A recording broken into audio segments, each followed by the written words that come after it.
తాకట్లో ఉన్న బంగారాన్ని విడిపించి ఆ రోజున మార్కెట్ ధర కట్టి మిగిలిన డబ్బును మీకు అందిస్తుంది కొమ్మూరి గోల్డ్. నమస్కారం, మీరు చూస్తుంది ఐడ్రీమ్. నేను మీ కీర్తి. నాతో పాటు ప్రముఖ ఆస్ట్రాలజర్ గోరుగుంట్ల సురేష్ బాబు గారు ఉన్నారు. నమస్తే సురేష్ బాబు గారు. కీర్తి గారు నమస్కారం అండి. సో మే నెలలో ద్వాదశ రాశుల వారికి ఎలా ఉంటుందో తెలుసుకుందామండి.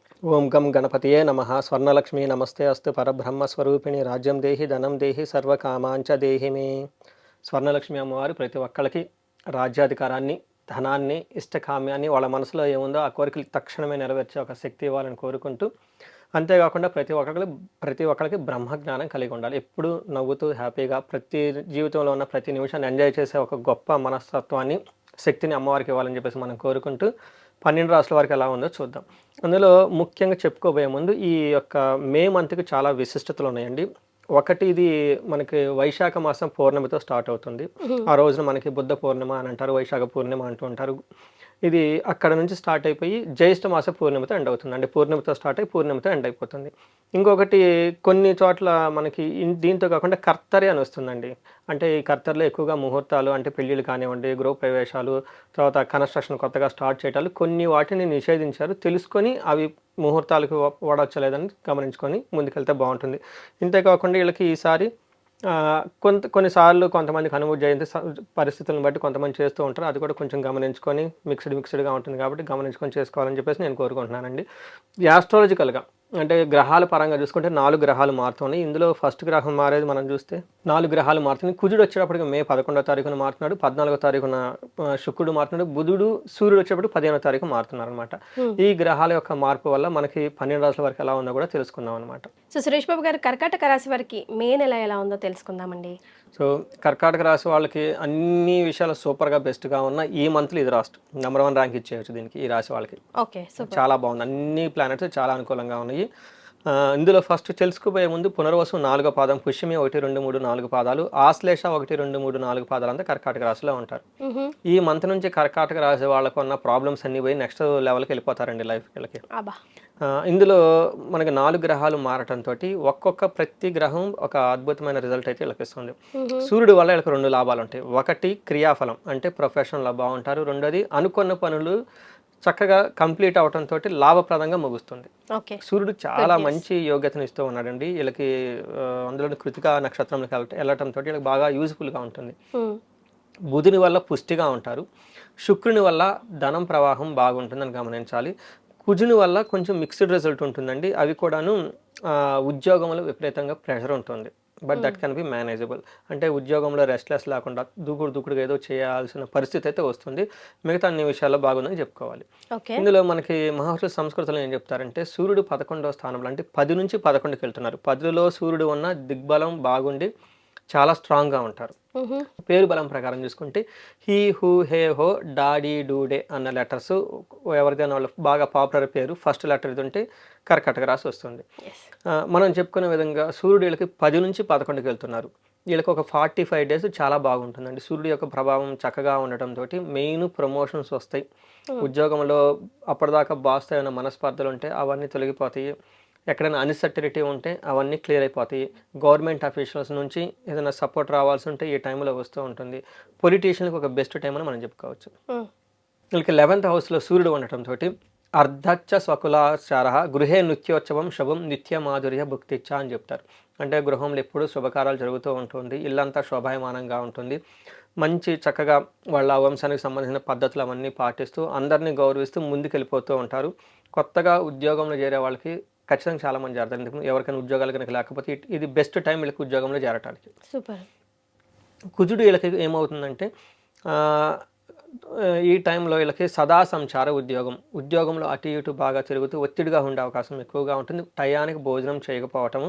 బట్ ఓవరాల్గా ఇక్కడ ఏం చేస్తాడంటే కుజుడు 10వ స్థానంలో ఉండటం, దూకుడుగా ఏదైనా పని చేయాలి, తొందరగా చేయాలి, స్థిమితంగా లేకపోవటం, కొంచెం అటు ఇటు ఏమంటారు అగ్రెసివ్గా ఉండే టైం ఎక్కువగా ఉంటుంది. కొంచెం జాగ్రత్తగా ఉంటే సరిపోతుంది. మిగతా అన్ని విషయాల్లో బాగుందని చెప్పుకోవచ్చు. అదేవిధంగా వీళ్ళకి శుక్రుడు కూడాను అన్ని విషయాల్లో చక్కగా సపోర్ట్ ఇస్తూ ఉంటూ ఏమంటారు అర్ధ ప్రాప్తి, శుభకార్యాల గురించి ఖర్చు పెట్టడము, లేదంటే షాపింగ్లు చేయటము, ఖర్చు చేస్తారు. బట్ అవన్నీ యూజ్ఫుల్ అయిన వాటి గురించి ఎక్కువ ఖర్చు చేస్తూ ఉంటారని గమనించాలి. సో ఏ ప్రకారం చూసుకున్నా కానీ ఈ బెస్ట్గా ఉన్న రాసుల్లో ఈ ఏప్రిల్ మంత్లో ఈ రాశి వాళ్ళు ఒకళ్ళు. ఎస్. కానీ ఇప్పటివరకు మనం అన్ని రాశులు చెప్పిన వారు కర్కాటక వరకు చూస్తే ఎక్కువగా ఉద్యోగాలనే ఎఫెక్ట్ పడుతుందండి కదా, బికాస్ ఆఫ్ సూర్యుడు. అవునవును. రైట్. అయితే వీళ్ళకి మాత్రం అది ప్లస్ పాయింట్ అవుతుంది, అది వీళ్ళకి కలిసి హైలైట్. వస్తుంది. రైట్. మరి నక్షత్రాల ప్రకారం వీళ్ళకి ఎలా ఉందండి? నక్షత్రం చూసుకుంటే వీళ్ళకి పునర్వసు వాళ్ళకి ఫస్ట్ క్షేమంగా ఉంటారు. అవుట్ స్టేషన్లు ఎక్కువ తిరిగే అవకాశం ఉంటుంది, వెకేషన్స్కి టూర్కి వెళ్తూ ఉంటారు. శుక్రుని వల్ల కొంచెం అనుకున్న పరిస్థితుల్లో ఫ్యామిలీ రిలేటెడ్ లేడీస్ ద్వారా, జెంట్స్ అయితే లేడీస్ ద్వారా, లేడీస్ అయితే జెంట్స్ ద్వారా కొంచెం మనస్పర్ధలు వచ్చే అవకాశం ఎక్కువ ఉంటుంది. అందుకని వాళ్ళు అందించాల్సిన సపోర్ట్ వీళ్ళకి ఎవరు అనేది గమనించుకోవాలి. పుష్యమి నక్షత్రం వాళ్ళకి పరవాసము, క్షేమము అంతా బాగుంటుంది. వీళ్ళకి హెల్త్ విషయంలో కొంచెం జాగ్రత్తగా ఉంటే బాగుంటుంది. ఆశ్లేష నక్షత్రం వాళ్ళకి అగైన్ వీళ్ళకి అతి భయము, దేహపీడనం, హెల్త్ కాంప్లికేషన్స్ ఉంటుంది. దాని ద్వారా విపరీతంగా భయపడే పరిస్థితి వీళ్ళకి ఉంటుందని గమనించుకోవచ్చు. వీళ్ళు క్షేమప్రదంగా ఉంటారు. వీళ్ళు వెకేషన్స్కి, టూర్స్కి వెళ్ళే అవకాశం చాలా ఎక్కువ ఉంటుంది. అంటే ఒక రకంగా అన్ని విషయాల్లో బాగుంది కాబట్టి పెద్ద మనం ఎక్కువ ఏం చెప్పుకోని అవసరం లేదు. అయితే సూర్యుని యొక్క ప్రభావం చేత పనులు స్లోగా అవుతుంది. ఏమని చెప్తారు, కొంచెము అప్స్ అండ్ డౌన్స్తో పనులన్నీ అయిపోతాయి. ఎక్కడ కష్టపడాలి బట్ ఫైనల్ గా సక్సెస్ బట్ అవుతారు. అన్నిటికంటే అన్ని రాసులతో కంపేర్ చేసి ఇది బాగుందని గమనించుకోవాలి. అంటే వీళ్ళకి సరిగా లేకపోతే ఇంకా మిగతా రాసులకి ఏది ఇంకా సరిగా ఉండదని చెప్పుకోవచ్చు. ఓకే.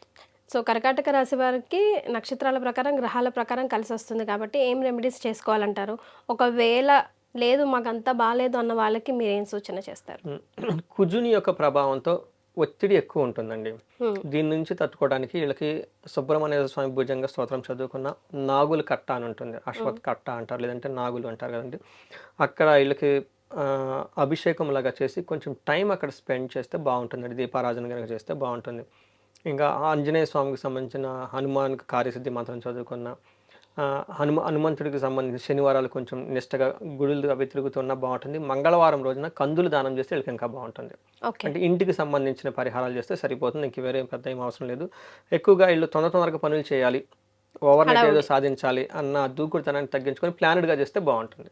ఎస్. మొత్తానికి మాత్రం అన్ని విధాలుగా కలిసి వస్తుంది కర్కాటక రాశి వారికి. ఖచ్చితంగా అండి, బాగుంది. ఈ రాశి వాళ్ళకి పర్టికులర్గా ఎవరికైతే 35 సంవత్సరాల నుంచి 45 సంవత్సరాల మధ్యలో ఉంటారో వాళ్ళకి సక్సెస్ఫుల్గా కెరీర్ ట్రాక్ ఉండి చక్కగా జీవితంలో దూసుకొని వచ్చేసి, బట్ ఈ టైంలో వాళ్ళు ఎక్కడైనా కనుక స్లో అయినట్లు ఉంటే, లేదంటే లైఫ్లో బ్లాక్ అయినట్లు ఉండి, లేదంటే సడన్గా డీ ప్రమోషన్ రావటము, లేదంటే సడన్గా మెంటల్గా టెన్షన్స్ రావటం, హెల్త్ కాంప్లికేషన్స్ రావటం జరిగి ఉంటే ఒక్క విషయం గమనించుకోవాలి ప్రతి ఒక్కళ్ళు.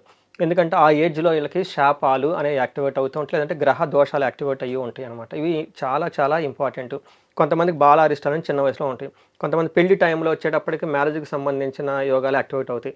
ఒక మిడిల్ ఏజ్ వచ్చేటప్పటికి చాలామంది చక్కగా 10 years లైఫ్లో ఎక్స్పీరియన్స్ ఉంటుంది, ఒక మేనేజర్ లెవెల్ పొజిషన్కి వస్తారు, సడన్గా దే ఫీల్ వ్యాక్యూమ్ అనమాట. ఇలాంటి సమయంలో ఒకటి గుర్తుంచుకోవాలి, ఆ టైంలో శాపాలని ఉంటాయండి, ఆ టైంలోనే యాక్టివేట్ అవుతాయి.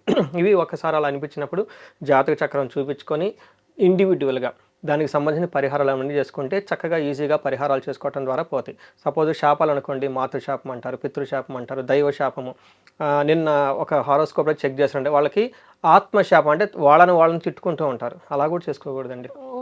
ఒక లేడీ ఫోన్ ఎత్తటమే నేను అలా అలా అలా అనుకుంటూ వచ్చేసి నాకు అర్థమైపోయింది. చూస్తే ఆత్మశాపం అంటే మనల్ని తిట్టుకున్నా, మనలో ఉన్న ఆత్మను మనం తిట్టినా కానీ అది కూడా శాపం అవుతుంది, బుర్ర పని చేయదండి వాళ్ళకి. అందుకని ఇలాంటి శాపాలు ఏమైనా ఉంటే అవన్నీ చక్కగా చిన్న చిన్న రెమెడీస్ ద్వారా చేసేసుకొని ముందుకెళ్ళిపోతే లైఫ్ 10 ముందుకెళ్ళే అవకాశం ప్రతి ఒక్కరికి ఉంటుందండి. ఎవరికైనా ధనం చక్కగా రావాలనుకుంటే వాళ్ళు స్వర్ణలక్ష్మి విశేష హోమం చేయించుకుంటే మల్టీ సోర్సెస్ ఆఫ్ ఇన్కమ్ వస్తుంది. రెండోది, ఎవరికైనా సరే చండీ హోమము, శత్రువుల బాధలు విపరీతంగా ఉన్నాయి, కోర్టు కేసులు ఉన్నాయి, లైఫ్ అనేది ముందుకెళ్ళటం లేదు, ఇలాంటి ఆఫీస్లో ప్రమోషన్స్ రావాలి, ప్రమోషన్స్ రాకుండా చాలామంది ఆపుతూ ఉన్నారు, కావాలని ఇబ్బంది పెడుతూ ఉన్నారు, వాళ్ళు చండీ హోమం చేయించుకుంటే చాలా బాగుంటుంది. వీటితో కాకుండా మృత్యుంజయ హోమం ఉంటుంది. ఇలా వాళ్ళ యొక్క కాలసర్ప దోషాలు ఉంటాయి. కొంతమందికి పెళ్ళిళ్ళు కావు, లైఫ్లో ఎంత చేసినా అక్కడే ఉంటుంటారు. కొంతమందికి లైఫ్లో ఎప్పుడు జాబే చేయరండి, శనిని తిట్టినా కానీ ఇలాంటి ప్రాబ్లం జరుగుతుంటుంది. వెరీ ఇంట్రెస్టింగ్ ఉంటాయండి. వాళ్ళ పర్సనల్ జాతకంలో శని బాగుంటారు, కానీ నీకు ఈ శని పట్టుకుని ప్రతి దానికి శనికి చుడుతూ ఉంటారు. అప్పుడు శనికి కోపం వస్తుంది. ఎప్పుడైతే శనికి కోపం వచ్చారో వాళ్ళ లైఫ్లో ఎప్పుడు జాబ్ అనేది చేయరు. మనం చాలా మందిని చూస్తాం, జెంట్స్కి ఉంటారు, లేడీస్ కూడా ఉంటారు, బాగా చదువుకుంటారు కానీ వాళ్ళు ఎప్పుడు జాబ్ చేయరు. ఎందుకంటే శని శాపం అంటారు. ఇది చాలా మందికి ఐడియా ఉండదు. ఇలాంటి శాపాలు ఏమైనా ఉంటే చూపించుకుంటే చక్కగా అన్ని రకాల హోమాలు అవన్నీ చేపించుకుంటే కాలసర్ప దోషాలు లైఫ్ 10 అంతలు ముందుకెళ్ళే అవకాశం ఎక్కువగా ఉంటుంది. సో వాళ్ళ ఇండివిజువల్గా జాతకం ఒకసారి చూపించుకుంటే చాలా బాగుంటుంది. ఎస్, చాలా సంతోషం అండి. ద్వాదశ రాశుల వారికి ఎలా ఉంటుందో తెలియజేయడంతో పాటుగా చక్కటి రెమెడీని కూడా సూచించారు. ధన్యవాదాలు. ధన్యవాదాలండి.